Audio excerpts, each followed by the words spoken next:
হর হর মহাদেব। সবাই কেমন আছো? আশা করি বেশ ভালো আছো। আমরাও বেশ ভালো আছি।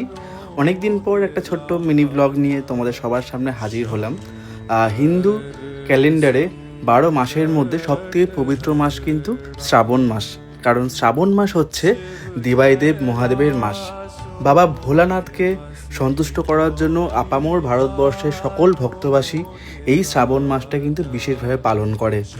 সব প্রতিকটা সোমবার সবাই জল ঢালতে যায়। সোমবার ছাড়াও বিভিন্ন দিনে বিভিন্ন বাবার ধামে সকল ভক্তরা কিন্তু পায়ে হেঁটে বাঁকে জল নিয়ে জল ঢেলে নিজেদের মনোবাঞ্ছা পূরণ করে।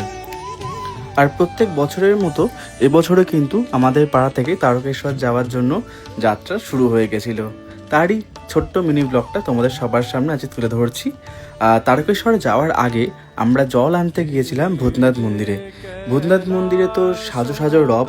প্রত্যেক বছর যদিও ভূতনাথ মন্দির খোলা থাকে, পুজো হয়, আরতি হয়। তোমরা যে ভূতনাথ মন্দিরে যাওনি তারা সেন্ট্রাল মেট্রোতে নেমে কাউকে জিজ্ঞেস করলে সামনেই দেখিয়ে দেবে। শ্মশানের পাশে কিন্তু ভূতনাথ মন্দির, বহু পুরনো প্রাচীন এই মন্দির। ভূতনাথ মন্দিরের পাশে আহিরটোলা ঘাট, ওখান থেকে সমস্ত ভক্তরা অনেকেই জল ভরেন। অনেকে তোমার তারকেশ্বরে যাওয়ার পথে শেওড়াফুলি থেকেও জল ভরেন। আমরা গেছিলাম ভূতনাথ ধামে।